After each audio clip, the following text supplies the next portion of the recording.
PBS মার্কেটসের এই সপ্তাহের পর্বে সবাইকে স্বাগত জানাচ্ছি। আমি মাহফুজুল্লাহ বাবু। দর্শক, আজকে আমাদের অতিথি ইউসিবি অ্যাসেট ম্যানেজমেন্টের managing director and CEO SM. Rashedul Hasan.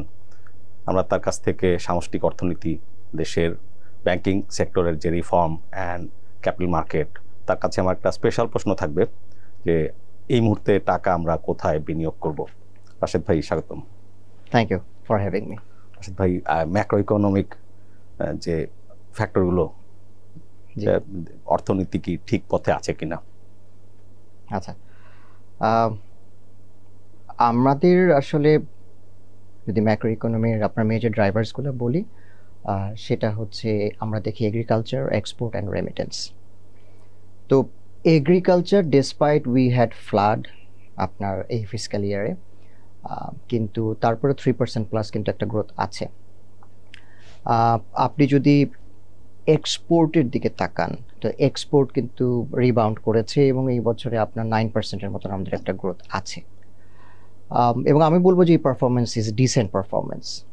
And finally আমার কাছে মনে হয় যে রেমিটেন্সের স্টোরিটা হচ্ছে সবচেয়ে এনকারেজিং। আপনারা দেখছেন যে এই বিগত মাসে, মার্চ মাসে রেমিটেন্সে আমরা $3+ বিলিয়ন মতন রেমিটেন্স আসছে এবং 65% গ্রোথ, হ্যাঁ, আপনার ইয়ার ওভার ইয়ার। সো রেমিটেন্সের স্টোরিটা আমি বলছি কেন সবচেয়ে এনকারেজিং, তার কারণটা হচ্ছে যে বাংলাদেশে সবসময় একটা পারসেপশন হচ্ছে যে ফর্মাল চ্যানেলে কতটুকু আসে আর ইনফর্মাল চ্যানেলে কতটুকু আসে, এরকম একটা কিন্তু কনফিউশন সবসময় আমাদের থাকে। সো আমরা কিন্তু ফর্মাল চ্যানেলে অনেক ইনসেন্টিভাইজ করার পরেও দেখা যাচ্ছিল যে রেমিটেন্সটা ফর্মাল চ্যানেলে আমরা আনতে পারিনি। Why? Because there was a huge demand in hundi. হ্যাঁ, বেশ কয়েক বছর ধরে আমরা দেখছিলাম। সো আপনি রেমিটেন্সে আমি দেখলাম যে জুলাই থেকে মার্চের পারফরমেন্স যদি আমরা দেখি, এখানে রাফলি 28%-এর মতন আপনার গ্রোথ আছে। সো এবার আসি হচ্ছে যে ইম্পোর্ট। হ্যাঁ, এই জিনিসটা নিয়ে একটু কথা বলি। ইম্পোর্টও কিন্তু আপনার হচ্ছে একটা রিবাউন্ডের দিকে আমরা দেখতে পাচ্ছি এবং ইম্পোর্টের রিবাউন্ডটাও আমাদের জন্য কিন্তু প্রয়োজনীয়তা ছিল বেশ। তার কারণটা হচ্ছে যে আপনি ক্যাপিটাল মেশিনারি ইম্পোর্ট করেন বা আপনি এসেনশিয়াল কমোডিটিস ইম্পোর্ট করেন, ওখানে কিন্তু একটা রাইট ব্যালেন্স দরকার। এখন সমস্যাটা কোথায়? সমস্যাটা হচ্ছে যখন আমাদের ট্রেড ডেফিসিট অনেক বেশি হয়ে যায়, হ্যাঁ, যে এক্সপোর্ট আর ইম্পোর্টের মধ্যে যে গ্যাপটা। তো আমাদের সবসময় একটা পারসেপশন হচ্ছে এরকম যে এক্সপোর্ট আর ইম্পোর্টের মধ্যে যেই ট্রেড ডেফিসিটটা থাকবে ওটা আমরা রেমিটেন্স দিয়ে কভার করতে যদি পারি তাহলে কিন্তু আমাদের মোটামুটি রিজার্ভে হাত দিতে হয় না। এবছরের জন্য রেমিটেন্সের স্টোরিটা এতটাই আমাদের এনকারেজিং। আমরা যেটা দেখতে পাচ্ছি যে ধরেন পুরো বছরে আমাদের প্রজেকশন অনুযায়ী যদি আমরা দেখি যে 22, মানে একটু কনজারভেটিভ অ্যাপ্রোচে বলছি যে $22 বিলিয়ন মতন, মানে আমি ধরে নিচ্ছি যে এক্সপোর্ট যদি গত বছরের মতনই থাকে, গ্রোথ না হয়, যদিও আমাদের গ্রোথ আছে, আর ইম্পোর্টে যদি একটা 4-5% গ্রোথ থাকে, আমরা দেখতে পাচ্ছি $22 বিলিয়ন মতন কিন্তু আমাদের একটা ট্রেড ডেফিসিট বছর শেষে ফিসকালটা আমরা শেষ করব। On the other hand remittance কিন্তু আপনার $22 বিলিয়ন কাছাকাছি অলরেডি চলে আসছে। আমাদের প্রজেকশন হচ্ছে 28 থেকে 30 বিলিয়নের ভিতরে কিন্তু আমরা একটা রেমিটেন্স ফিগার আমরা দেখি যে বাংলাদেশে এই ফিসকাল ইয়ারটা আমরা ক্লোজ করব এরকম একটা নাম্বারে।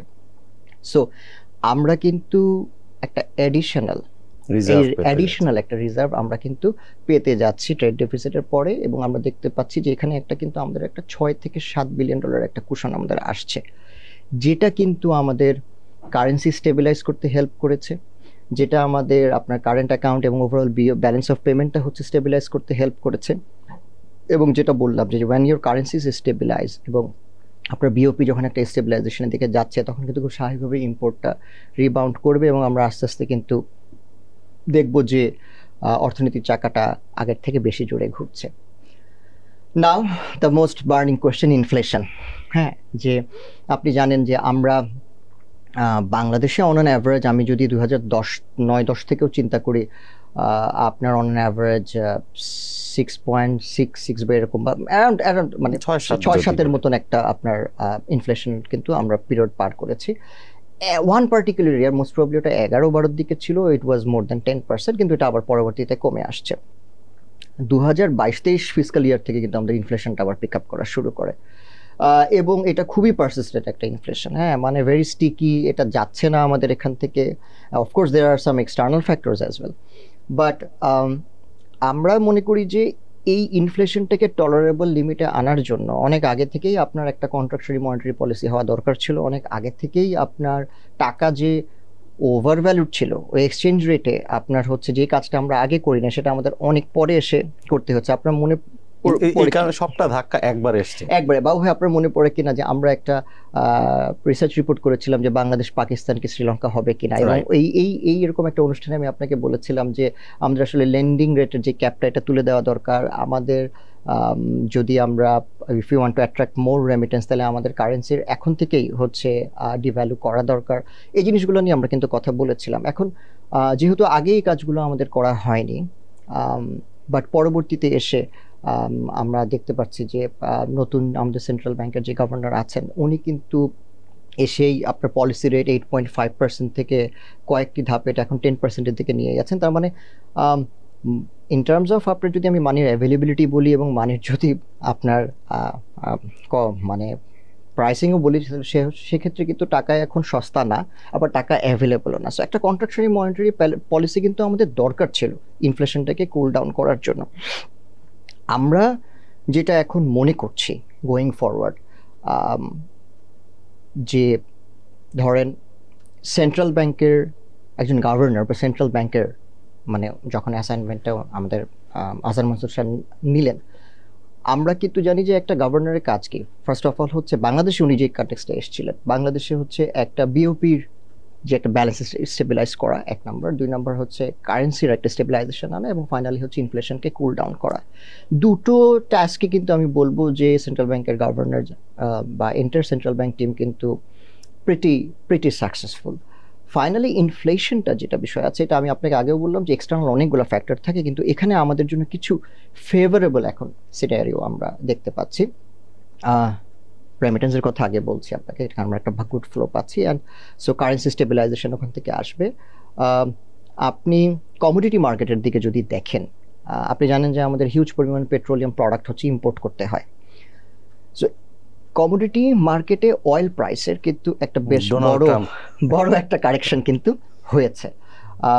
আপনার আমি দেখছিলাম যে ইটস অ্যারাউন্ড মানে আমি যদি ইয়ার টু ইয়ার দেখি 18-19%-এর মতন একটা কারেকশন হচ্ছে, যেটা আমাদের জন্য অত্যন্ত সুসংবাদ। অন দি আদার হ্যান্ড যে জিনিসটা নিয়ে কথা বলা দরকার আমরা অনেকে হয়তো খেয়াল করছি না, সেটা হচ্ছে what is happening to the dollar index. হ্যাঁ, ডলার ইন্ডেক্স কিন্তু ইটস নাও বিলো 100, মানে এই বছর এটা আপনার 8-9%-এর মতন এই বছরই এটা কিন্তু ডাউন। সো একটা ডলার ইন্ডেক্স যখন আপনার কারেক্ট হয় তখন কিন্তু আমাদের জন্য যেটা সুবিধা সেটা হচ্ছে যে কারেন্সি ফার্দার আমাদের ডিভ্যালু করার কিন্তু যে প্রয়োজনীয়তাটা, এবং বাংলাদেশ ব্যাংকের যে কনসিস্টেন্ট বেসিসে এটাকে পেক করে দেওয়ার যে একটা প্রয়োজনীয়তা, ওটা কিন্তু অনেকটাই প্রশমিত হয়ে আসে। হ্যাঁ, তো সব কিছু মিলিয়ে আমরা মনে করছি নেক্সট 6 to 12 মান্থসের মধ্যে ইনফ্লেশন ইনশাল্লাহ একটা টলারেবল লিমিটের মধ্যে চলে আসবে। ওকে, ইনভেস্টমেন্ট হচ্ছে না, এটা নিয়ে আপনাদের আসলে দেখেন বাবু ভাই,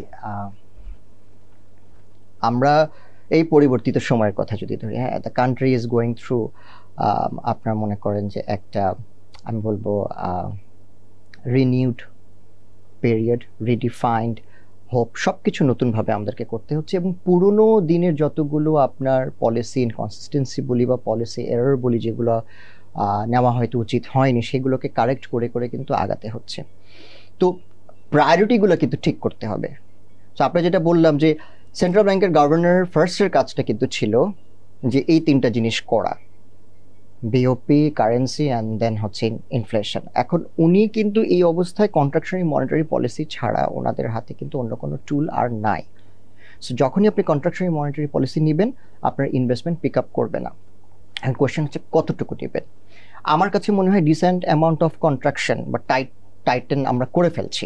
আমার কাছে ব্যক্তিগতভাবে মনে হয় credit growth is probably below 7%। হ্যাঁ, সো এখানে একটা রাইট ব্যালেন্স আমার কাছে মনে হয় যে আমরা অতি শিগগিরই দেখতে পাবো, যদি ইনফ্লেশনটা একটু বেটার আমরা দেখি, প্রবাবলি লেটস সে 8%-এর দিকে যদি আমরা দেখি, আমরা বিশ্বাস করি যে তখন আমরা ওইদিকে হয়তো পলিসি রেটেও একটা রিভিশন দেখতে পাবো, এবং পলিসি রেটে যখন আমরা রিভিশন দেখতে পাবো আস্তে আস্তে ইন্টারেস্ট রেটটা যখন একটু ডাউনওয়ার্ড ট্রেন্ডে আসবে, ইনভেস্টমেন্ট শুড পিক আপ।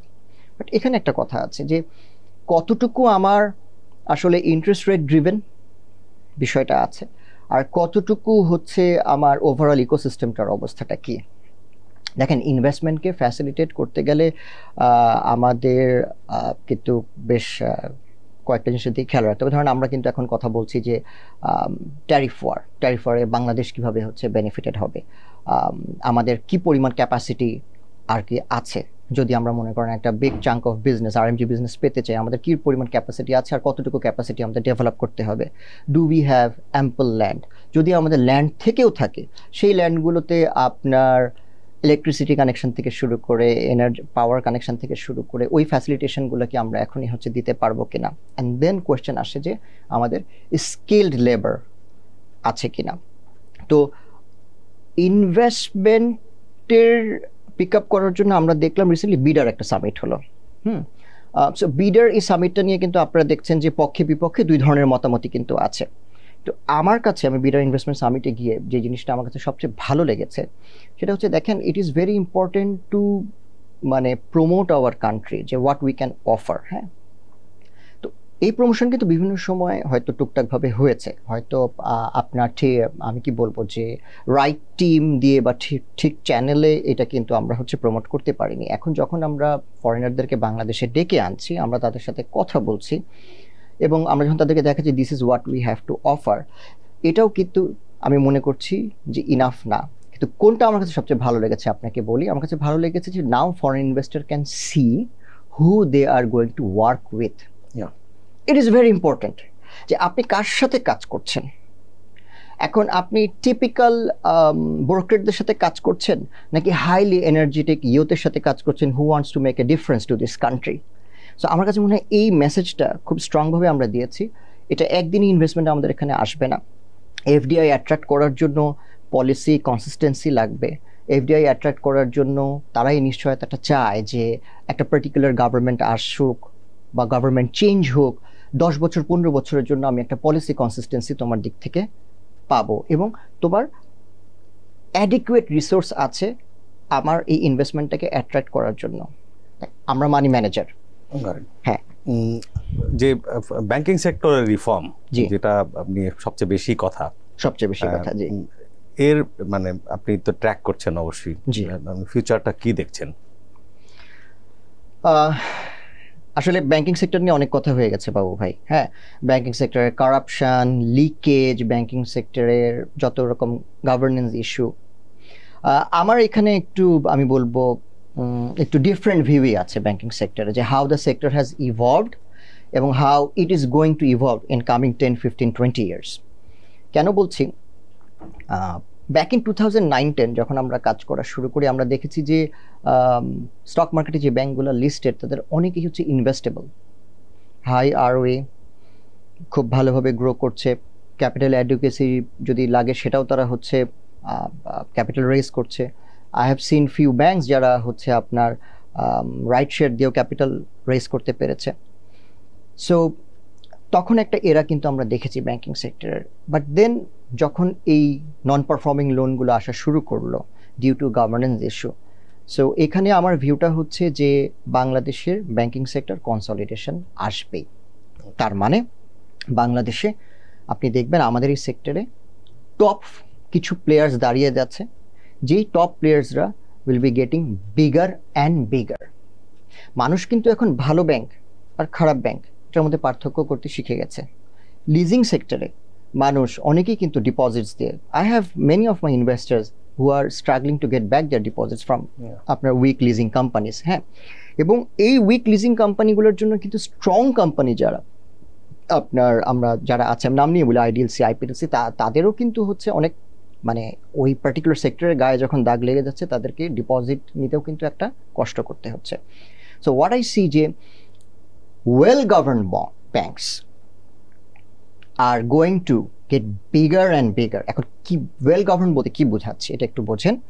সেটা হচ্ছে যে বাংলাদেশে আপনি দেখবেন রিসেন্ট সময় যে ব্যাংকগুলো একদম টপের দিকে চলে আসছে, আমি সঙ্গত কারণে নাম নিয়ে বলছি না, আমি যেহেতু একটা ব্যাংকে কাজ করি, যেই ব্যাংকগুলো টপ একটা পজিশনে চলে আসছে তাদের মেইন রিজনটাই ছিল these are well governed banks, very strong board. তাদের বোর্ডের কোনো ইন্টেনশন ছিল না ওই ব্যাংকের থেকে কোনোভাবে ফান্ড মিস অ্যাপ্রোপ্রিয়েট করা, এ ধরনের কোনো ইন্টেনশন ছিল না। ফাইন্যান্সিয়াল সার্ভিস ইন্ডাস্ট্রি কিন্তু খুব চ্যালেঞ্জিং একটা ইন্ডাস্ট্রি। সবাই তাদের প্রোডাক্ট বা সার্ভিস কিন্তু pretty similar. It is very difficult to differentiate your products and services. তাহলে মানুষ কেন আপনার কাছে টাকা রাখবে, ওই ব্যাংকে কেন টাকা রাখবে? মানুষ ওই ব্যাংকেই টাকা রাখবে যেখানে সে নিরাপদ ফিল করবে। আমি আমার নিজের ব্যাংকেরও কিছু কথা বলি যে এই পরিবর্তিত সময়ের পরে উই হ্যাভ নিউ লিডারশিপ। আমাদের we got a very strong chairman, আমাদের নতুন এমডি এবং সিনিয়র ম্যানেজমেন্ট টিমরা এসছেন, এবং আসার পরে কিন্তু প্রথম 3 মাসে, এই যে জানুয়ারি থেকে মার্চ এই বছরে কিন্তু একটা খুব হেলদি ডিপোজিটের গ্রোথ আমাদের কিন্তু এসছে, প্রায় 4,000 কোটির মতো, মানে একটা মাসে আপনার 2,000 কোটির উপরে আসছে। সো আমরা কিন্তু রেজাল্ট দেখে আমি আপনাকে এই মন্তব্যটা করছি যে আমরা বিশ্বাস করি যে যদি একটা ব্যাংক ওয়েল গভর্ন থাকে, ওয়েল রান থাকে, মানুষ যদি আস্থার সংকট না থাকে। এই গ্রোথটা কি রিটেল ডিপোজিট অর যে আপনার ইনস্টিটিউশনাল? এটা একটা ভালো প্রশ্ন করেছেন। এই গ্রোথটার 75%ই আপনার কিন্তু হচ্ছে রিটেল ডিপোজিটস, মানে আপনার সাধারণ মানুষের। সো যেটা বলছিলাম যে যদি আমরা আস্থার জায়গাতে আসি, মানুষের আস্থা অর্জন করতে পারি, এরকম আরো অনেক ব্যাংক আছে যারা কিন্তু কাস্টমারের আস্থাটা পেয়েছে। এই ব্যাংকগুলো কিন্তু আমরা মনে করি সামনে ফিউ টাইমস হবে এবং এন্টার ব্যাংকিং সেক্টরের অ্যাসেট কিন্তু কনসলিডেট করে যাবে এই কয়টা ব্যাংকে। ইন্ডিয়াতে প্রাইভেট কমার্শিয়াল ব্যাংক কয়টা ভাই? 20-22টা। বাংলাদেশে প্রাইভেট কমার্শিয়াল ব্যাংক কয়টা? 43টা। কোনো প্রয়োজনীয়তা নাই এই ব্যাংকগুলোর। আমাদের 10টা না মনে হয় ইসলামিক ব্যাংক আছে। তো একই প্রোডাক্ট, একই সার্ভিস। আপনি যে কোনো একটা ঢাকার বাইরের জায়গায় যান, দেখবেন কোনো একটা মফস্বল শহরের ওখানে 7টা-8টা ব্যাংকের ব্রাঞ্চ সব একসাথে, সব এক জায়গায় আছে। সো আমাদের ভিউটা হচ্ছে আমাদের এতগুলো ব্যাংকের কিন্তু প্রয়োজনীয়তা থাকবে না। ওই একটা জায়গা, একটা ব্রাঞ্চ দিয়েই কিন্তু, একটা ব্যাংকের প্রেজেন্স দিয়েই কিন্তু হচ্ছে ওই সব সার্ভিসগুলো ওই এরিয়াতে হচ্ছে দেওয়া যায়। সো একটা অনেক বড় কনসলিডেশন। এবং বাংলাদেশ খুব ছোট দেশ ভাই, আপনার খুব অল্প ডিস্ট্রিবিউশন নেটওয়ার্কের মাধ্যমে কিন্তু আপনি পুরো এরিয়া কভার করে ফেলতে পারেন। সো বেস্ট ব্যাংকস যারা ওয়েল গভর্নড তারা অনেক বড় হবে, দ্যাটস মাই ভিউ। ওকে, এবার হচ্ছে আমাদের আসল প্রশ্ন, যেটা ক্যাপিটাল মার্কেটের অবস্থা কি দেখছেন? আচ্ছা, আলোচনা একদম প্রথমে আসি। কন্ট্রাকশনারি মনিটারি পলিসি, সুদের হার অনেক বেশি। মানুষ স্বাভাবিকভাবেই কিন্তু ট্রেজারি বিল বন্ডস যেগুলো আছে, এই ট্রেজারি বিল বন্ডসে কিন্তু মানুষ তাদের একটা, যেহেতু একটা সেফ হ্যাভেন, এখানে কিন্তু মানুষজন টাকা রাখবে। আমরা যতটুকু জেনেছি আপনাদের ফিক্সড ইনকাম ফান্ড 250 কোটি টাকা সাইজ ক্রস করেছে। জি জি, শুরু করেছিলেন হয়তো 50 কোটি টাকা দিয়ে। জি জি, তো আমাদের এই কথাটাতে আসছিলাম যে আমরা মাত্র 50 কোটি টাকা দিয়ে একটা ফিক্সড ইনকাম ফান্ড শুরু করি এবং এটা আপনার প্রায় 250 কোটি টাকার কাছাকাছি এখন চলে গিয়েছে এবং এটা বাংলাদেশের ওপেন এন্ড ফান্ডগুলোর মধ্যে সবচেয়ে বড় ফিক্সড ইনকাম ফান্ড। আমাদের ক্যাপিটাল মার্কেটে বাবু ভাই যেটা হয়েছে যে আমরা হাঁটার আগে দৌড়ানো শুরু করেছি।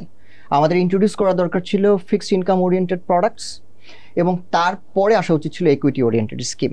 কিন্তু আমাদের সব মিউচুয়াল ফান্ড বা আমরা যারাই আসছি মার্কেটে কাজ করতে সবাই কিন্তু ইকুইটি ওরিয়েন্টেড স্কিম নিয়ে আসছি, যেগুলো কিন্তু হাই রিস্ক প্রোডাক্ট। ইনভেস্টররা কিন্তু স্বাভাবিকভাবে এত রিস্ক অ্যাপেটাইট বাংলাদেশের মানুষের নাই। সো আমরা কিন্তু একদম চোখে আঙ্গুল দিয়ে আমাদেরকে দেখিয়ে দেওয়া হলো অ্যাসেট ম্যানেজারদেরকে যে আসলে কাস্টমারদের প্রেফারেন্স কিন্তু ফিক্সড ইনকাম প্রোডাক্টের দিকে অনেক বেশি। কারণ এখানে একটা অ্যাওয়ারনেসের বিষয় আছে। অনেকেই মনে করেন যে ফিক্সড ইনকাম ফান্ড মানেই হচ্ছে যে আমি ফিক্সড রিটার্ন পেতে থাকবো, কিন্তু ফিক্সড ইনকাম ফান্ডেরও কিন্তু কিছু রিস্ক আছে। হ্যাঁ, আমরা যে ট্রেজারি বিল বন্ডে করছি, এটা সুদের হার যখন উঠানামা করে আমাদের মার্ক টু মার্কেট যে পোর্টফোলিওটা থাকে ওটারও কিন্তু রিটার্ন উঠানামা কিন্তু হচ্ছে করতে পারে। আমরা এইচটিএম পোর্টফোলিও আগে করতাম, সো তখন কিন্তু রিটার্নটা একটা ফিক্সড ছিল। কিন্তু আমরা কেন করেছি কাজটা রিসেন্টলি? আমরা করেছি এই কারণে যাতে আপনার একজনের রিটার্ন অন্য মানুষ ডাইলুশনের জন্য নিয়ে নিতে না পারে। এবং আপনি যদি মনে করেন আজকে একটা 10 বছরের বন্ড কিনলেন গভর্নমেন্টের, 20 বছরের বন্ড কিনলেন, আপনি 6 মাস পর পর একটা ক্যাশ ফ্লো পাচ্ছেন। কিন্তু যদি সুদের হার বাড়ে, আপনি এটা যখন বাজারে লিকুইডেট করতে যাবেন, আপনি যে টাকা বিনিয়োগ করেছেন ওখানে আপনার লসও আসতে পারে কিন্তু, কারণ ওটা হচ্ছে বাজার মূল্য। আর বাজার মূল্য মানে যে আপনি লস করা সেটা কিন্তু না। আপনি যদি লিকুইডেট করতে যান তখন আপনি ওটা পাবেন। তো আমি মনে করি যে এখন একটা আমাদের ইনভেস্টরদেরকে খুব ঠান্ডা মাথায় চিন্তা করে একটা সার্টেন অ্যামাউন্ট অফ তাদের ওয়েলথ তারা কিন্তু ক্রিয়েশনের সুযোগ পাচ্ছে by investing in fixed income securities. আপনি চাইলে ডিরেক্ট এক্সপোজারও নিতে পারেন টি-বিল টি বন্ডে, আপনি ফিক্সড ইনকাম ফান্ডের থ্রুতেও নিতে পারেন। অ্যান্ড ফিক্সড ইনকাম ফান্ডের থ্রুতে নেওয়ার কি সুবিধা? আপনাকে চিন্তা করতে হচ্ছে না কখন কিনতে হবে ট্রেজারি বিল বন্ডগুলো, কখনো বিক্রি করতে হবে। একটা আপনি বাস্কেট অফ সিকিউরিটিজ পাচ্ছেন, এটা একটা সুবিধা। অন দি আদার হ্যান্ড, এবার আসি যদি একুইটির কথায়, ওই যে বললাম যে ব্যাংকিং সেক্টরে যেরকম কনসলিডেশন, আমাদের একুইটি মার্কেটে আমরা মনে করি বর্তমান সময় 10টা 12টা নাম আছে যেগুলো হচ্ছে ইনভেস্টেবল। কিছুদিন আগে আমি বাংলাদেশে আমি বলছিলাম যে বেস্ট ব্যবসাগুলোতে আমরা হচ্ছে বিনিয়োগ করতে চাই সবসময়। এবং আপনি যদি প্রত্যেকটা সেক্টর ধরে দেখেন, আপনি দেখবেন ব্যাংকিং সেক্টরে বিদেশি ব্যাংকগুলো অনেক বেশি প্রফিট করছে। আপনি যদি টোব্যাকো ইন্ডাস্ট্রিতে দেখেন, ব্রিটিশ আমেরিকান টোব্যাকো করছে। আপনি যদি টেলকোতে দেখছেন গ্রামীণ ফোন করছে, যারা হচ্ছে টেলেনর নিয়ে আসছে। প্রত্যেকটা সেক্টরে বড় ব্যবসা যারা হয়েছে অ্যাপার্ট ফ্রম ফার্মাসিউটিক্যালস, আপনি দেখবেন যে এরা সবাই হচ্ছে কিন্তু মাল্টিন্যাশনাল কোম্পানি। কেন? ওয়েল গভর্ন, বেস্ট প্র্যাকটিস থাকে, মেরিটোক্রেসিকে এরা হচ্ছে করে, হ্যাঁ, প্রমোট করে। সো এই ধরনের প্রতিষ্ঠান যেগুলো আছে, ব্যবসা যেগুলো আছে, এগুলো কিন্তু অনেকেই এখন সিভিয়ারলি আন্ডারভ্যালুড অবস্থায় আছে। এবং যখন ফিক্সড ইনকাম প্রোডাক্টগুলো অনেক বেশি ভালো করে, সুদের হার বেশি থাকে, তখন কিন্তু এগুলা একটা ডিপ একটা ডিসকাউন্টে কিন্তু চলে আসে। আমাদের মার্কেটে কিন্তু এই কোরিলেশনটা আছে লিকুইডিটির। হ্যাঁ, যখন সুদের হার কমে যায় আমাদের মার্কেটে আমরা একটা র্যালি পাই। 2017-তে দেখেছি, 2020-এ দেখেছি, 2021-এ দেখেছি। আমরা মনে করছি it's a very good opportunity at this moment to park your funds both in fixed income এবং ফিউ সিলেক্টিভ ইকুইটিস। আপনি দুটোতে একটা অনেক ভালো রিটার্ন পেতে পারেন। 100 কোটি টাকা একটা ফ্রেশ ফান্ড, জি, রোববার দিন থেকে আপনি শুরু করবেন, যে নট যে ইনস্টিটিউশনাল স্ট্রাকচারে না। হ্যাঁ, আপনি অ্যালোকেশনটা কি করবেন, কত বছরের জন্য কি করতে চাচ্ছেন? আপনি যদি আমাকে এই মুহূর্তে বলেন, আমি একটা ব্যালেন্সড পোর্টফোলিও এখন করতে চাই এই জায়গাতে। হ্যাঁ, অবশ্যই আমরা কি বলবো, আমাদের রিস্ক অ্যাপেটাইট অনেক বেশি। আপনি যদি আমাকে ব্যক্তিগতভাবে বলেন, আমার হয়তো একটা সিগনিফিকেন্ট অ্যামাউন্ট অফ পোর্শন হচ্ছে ইকুইটিতে থাকবে। কিন্তু যদি আমি যখন ফান্ড ম্যানেজার হিসেবে চিন্তা করব, আমি মানুষের টাকা যখন ম্যানেজ করার কথা চিন্তা করব, আমার চিন্তাটা হচ্ছে এরকম যে আমি একটা ব্যালেন্স পোর্টফোলিও করতে চাই। সো আমি 50 কোটি টাকা ট্রেজারি বিল বন্ডে একটা সিগনিফিকেন্ট এক্সপোজার নিব, আর 50 কোটি টাকা আমি সিলেক্টিভ কিছু ইকুইটিতে হচ্ছে নিব। আচ্ছা, এন্ড এই যে ইকুইটির যে 50 কোটি, সেটা আপনি ফুল এক্সপোজার যে 50 কোটি পুরোটাই কিনবেন? জি, কিনবো। আচ্ছা, আর যদি আপনার পার্সোনাল অ্যাকাউন্ট হয় 100 কোটির? আমার আসলে বয়স এবং আমার এক্সপার্টিস অনুযায়ী আমি সবকিছু মিলিয়ে আমার ইকুইটিতে এক্সপোজার হচ্ছে বেশি থাকবে। 70-75 পর্যন্ত যেতে পারি। ইনফ্যাক্ট আমি ডিপেন্ডিং অন ভ্যালুয়েশন এরকমও হতে পারে যে আমি হয়তো 100% এক্সপোজার পর্যন্ত ইকুইটিতে নিয়ে নিতে পারবো, ডিপেন্ডিং অন ভ্যালুয়েশন, যে how attractive the equity is. But at this moment আপনি যদি আমাকে বলেন, আমার কাছে মনে হয় যে আমি 70-75% পর্যন্ত যাবো ইকুইটিতে পার্সোনালি। আর আমাদের ইন্ডেক্স, জি, মানে এরকম একটা জায়গায় মানে সাইড ওয়াইজ মুভ করছে আর কি। আপনি ইন্ডেক্স নিয়ে আসলে কথা বলা ঠিক না, তারপরে অবশ্যই আমাদের দর্শকদের থাকে যে লাইক ইন্ডেক্সের র্যালি আপনি কবে নাগাদ দেখতে পারেন? বাবু ভাই, ব্রড মার্কেট ইন্ডেক্স আপনিও জানেন, আমরা কেউ প্রেডিক্ট করতে পারি না কোথায় যাবে। তারপরে এটাকে, এই যে সিলেক্টিভ স্টক নিয়ে কেন কথা বলছি, আমাদের জেনারেল পাবলিকের কিন্তু এই জিনিসগুলোতে অ্যাওয়্যার হওয়ার খুব দরকার। হ্যাঁ, এখন তাদের আবার তো কিছু ফ্রাস্ট্রেশন আছে, লাইক এই স্টকগুলোতে ফান্ডামেন্টালস ভালো, আন্ডারভ্যালুড, ইল্ড ছাড়া ইনফ্যাক্ট তারা সেভাবে রিটার্ন পাচ্ছে না। আমি এই জায়গাটাতে আসছি। একটা হচ্ছে পারসেপশন, আর একটা হচ্ছে রিয়ালিটি। বিগত 10 বছরের আমরা একটা অ্যানালাইসিস করেছি। বিগত 10 বছরে আপনি যদি DSEX এর রিটার্ন দেখেন, অ্যানুয়ালাইজড ভাবে এটা রিটার্ন দিয়েছে অনলি 1.5%। দেয়ার আর স্টকস, এই ভালো নামগুলোর মধ্যে, হ্যাঁ, যারা অ্যানুয়ালাইজড ভাবে 8-15% পর্যন্ত রিটার্ন দিয়েছে, এবং এগুলো সব হচ্ছে বেস্ট বিজনেস, ভালো। আমি নাম বলছি না, আপনারা আমাদের ওয়েবসাইটে গিয়ে আমাদের পোর্টফোলিওতে দেখলে বুঝতে পারবেন ওই নামগুলো। সো এটা এরকম না যে তারা কিন্তু রিটার্ন দেয় নাই।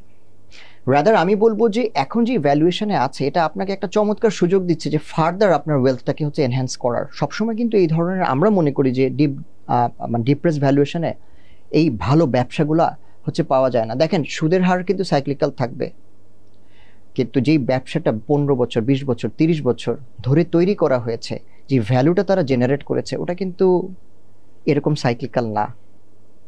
সো এটা কিন্তু থাকবে। আমাদের সমস্যাটা হচ্ছে বাজারে অনেক সিকিউরিটিস, এবং যখনই আমি একটা লিকুইডিটি মানুষকে দিয়ে দিচ্ছি, একটা ঢাকা স্টক এক্সচেঞ্জের একটা ইঞ্জিন দিয়ে দিচ্ছি। আচ্ছা, অন্যভাবে বলি, আপনাকে আজকে আমি বললাম there is no Dhaka stock exchange, এবং আপনাকে আমি বললাম Grameen phone, British American tobacco, Berger, Marico, সে টপ ব্যাংকের আপনার যেগুলো আছে, স্ট্যান্ডার্ড চার্টার্ড ব্যাংক, হ্যাঁ, HSBC, এরা আপনাকে প্রাইভেট শেয়ার দিবে। আর লোকাল কোনো একটা স্পিনিং মিল বা লোকাল কোনো একটা ফার্মাসিউটিক্যাল আপনাকে হচ্ছে তারা প্রাইভেটে আপনার কাছে শেয়ার বিক্রি করবে। আপনিও জানেন উত্তরটা কি, আপনি সবসময় প্রাইভেটে ওই শেয়ারগুলোই কিন্তু হচ্ছে কিনবেন যদি তারা প্রাইভেটে দেয়, ঝাঁপিয়ে পড়ে গিয়ে কিনবেন। এবং আপনার স্বস্তির জায়গাটা কোথায়? প্রত্যেক দিন আপনি এটার দর উঠানামা করতে দেখছেন না, সো আপনি মনে করছেন যে আপনার ইনভেস্টমেন্টটা সিকিউরড। যেই আমি আপনাকে ঢাকা স্টক এক্সচেঞ্জের ইঞ্জিনটার সামনে বসিয়ে দিলাম, তখন আপনি শুরু করলেন স্পেকুলেট করা, এবং আপনি প্রতিদিনের প্রাইস উঠানামা নিয়ে আপনি একটা হচ্ছে স্টিমুলেশন পাচ্ছেন, একটা প্লেজার আপনি পাচ্ছেন প্রত্যেক দিন। তো আমার কথাটা হচ্ছে, যখন আপনাকে প্রাইভেট শেয়ার আমি দিচ্ছি, আপনি চয়েস করছেন সব ভালো কোম্পানিগুলো, এটা এই সার্ভেটা আমি অনেকবার করে দেখেছি। কিন্তু যখন আমি আপনাকে বলছি ঢাকা স্টক এক্সচেঞ্জে আসেন, তখন আপনি বলছেন যে এটার প্রাইস নড়ে না, এই কোম্পানিটা আমি কিনবো না। তো তাহলে আপনার কিন্তু গ্যাম্বলিং ইনস্টিংক্টটা আপনাকে অনেক বেশি বায়াস করছে আপনার এই ট্রেডিং বা ইনভেস্টমেন্ট ডিসিশনগুলো নেওয়ার জন্য। সো আমার মনে হয় আমাদের মার্কেটে যে অনেকগুলো সিকিউরিটিজ আছে যেগুলো ভেরি লো পারফর্মিং, কারণ ওদের পারফরমেন্স কিন্তু এই যে ভালো কোম্পানির পারফরমেন্সগুলোকে ড্র্যাগ করে ডিএসসির ইন্ডেক্সের পারফরমেন্সকে নামিয়ে আনছে। সো আমাদের ঢাকা স্টক এক্সচেঞ্জে আমার মনে হয় অনেক কাজ করার আছে, এসিসির আছে, যে আসলে এখানে কয়টা কোম্পানি থাকার যোগ্য। যে কোম্পানিগুলো থাকার যোগ্য না, সাধারণ মানুষ যাদের কোনো নলেজ নাই, তারা কিন্তু তাদের ক্যাপিটালগুলো ওখানে অ্যালোকেট করছে এবং তারা টাকা হারাচ্ছে। তারা বুঝতে পারছে না তাদের কতটুকু রিস্ক নেওয়া দরকার, গ্রিডি হয়ে তারা বিভিন্ন রকম ম্যানিপুলেশনের শিকার হচ্ছে। তারা একটা স্টক 4-5 দিন বাড়তে থাকলে তাদের টাকাটা নিয়ে আসছে এবং তারা মনে করছে এভাবেই টাকা বানানো যায় সহজে। সো আমার কাছে মনে হয় যে ডিএসসি এবং এসএসসি তাদের একসাথে বসা দরকার, এবং এটা একটা অ্যাকশন এই সময় না নিলে আর হবে না, নেওয়া দরকার যে আসলে কতগুলো কোম্পানির এই স্টক এক্সচেঞ্জে লিস্টেড থাকা উচিত। তাহলে হবে কি, আস্তে আস্তে ওভার দ্য টাইম একটা লোকাল ইনভেস্টর কমিউনিটি তৈরি হবে, একটা পেশেন্ট ক্যাপিটাল আমাদের এই ক্যাপিটাল মার্কেটে কিন্তু আসবে। তার সাথে এনবিআর থেকে শুরু করে সবাইকেই কাজ করতে হবে। কিন্তু যে লাইক আমাদের একটা চিন্তা হচ্ছে যে ক্যাপিটাল গেইন ট্যাক্স মানেই হচ্ছে খারাপ, এরকম একটা পারসেপশন কিন্তু কাজ করে। কিন্তু আপনি দেখেন, আমি যদি ইন্ডিয়ার কথাও বলি, আপনি কিন্তু স্ট্যাগারিং মেথডে করতে পারেন, মানে আপনি অল্প সময় থাকবেন আপনার ক্যাপিটাল গেইন ট্যাক্স বেশি, আপনি লম্বা সময় ধরে থাকবেন বছর বছর আপনার ক্যাপিটাল গেইন ট্যাক্স কমে যাবে। সো আমি যদি বলি যে আপনি 3 বছর বা 5 বছর একটা ইনভেস্টমেন্ট থেকে যদি ক্যাপিটাল গেইন করেন, তাহলে আপনার ক্যাপিটাল গেইন ট্যাক্স 0। সো এই স্ট্যাগারিং মেথডেও কিন্তু অনেক কিছু করা যায়। আমরা কিন্তু মানুষদেরকে উৎসাহিত করা উচিত যাতে তারা একটা লম্বা সময় ধরে ওই ব্যবসাগুলোর সাথে থাকে। তো মানুষ যেহেতু স্বাভাবিকভাবে সাধারণ বিনিয়োগকারীরা বোঝেন না এবং তারা অল্প সময় মার্জিন লোন নিয়ে অনেক বেশি এক্সপোজার নিয়ে তারা এই ম্যানিপুলেশনগুলো করতে চান, দিন শেষে most of the people are losing money. Got the message. আপনাকে অসংখ্য ধন্যবাদ রাশেদ ভাই। Thank you. দর্শক, রাশেদ ভাই বলছিলেন সামষ্টিক অর্থনীতি সম্পর্কে রাইট ট্র্যাকে আছে, ইনফ্লেশন কমে আসবে, সেখান থেকে তখন সুদের হারও কমবে। এটা একটা ভালো অপরচুনিটি দিচ্ছে যে ফিক্সড ইনকাম ইনভেস্টমেন্টের। আর তিনি সবসময় সিলেক্টিভ স্টক ফোকাস থাকেন, তার পোর্টফোলিওগুলো দেখলেও আপনারা বুঝতে পারবেন এই স্টকগুলো তিনি বলছেন যে হয়তো রিস্ক ম্যানেজমেন্টের পার্ট হিসেবে 50-50 ইকুইটি অ্যান্ড যে আপনার ফিক্সড ইনকামে অ্যালোকেশন করবেন। পার্সোনাল পোর্টফোলিওতে 75 থেকে 100% পর্যন্ত তিনি এই ইকুইটিগুলোতে ইনভেস্ট করতে চাচ্ছেন, বিকজ যে সাইক্লিক্যাল ওয়েতে আমাদের স্টকে পুঁজি আসে যায়, যে ফ্লো, কিন্তু কোম্পানিগুলো আসলে একদম কনসিস্টেন্টলি ভালো করে যাচ্ছে এবং তার বিশ্বাস যে এরকম দামে হয়তো একসময় স্টকগুলো আর পাওয়া যাবে না। অনুষ্ঠানটি ভালো লাগলে লাইক করবেন, শেয়ার করবেন।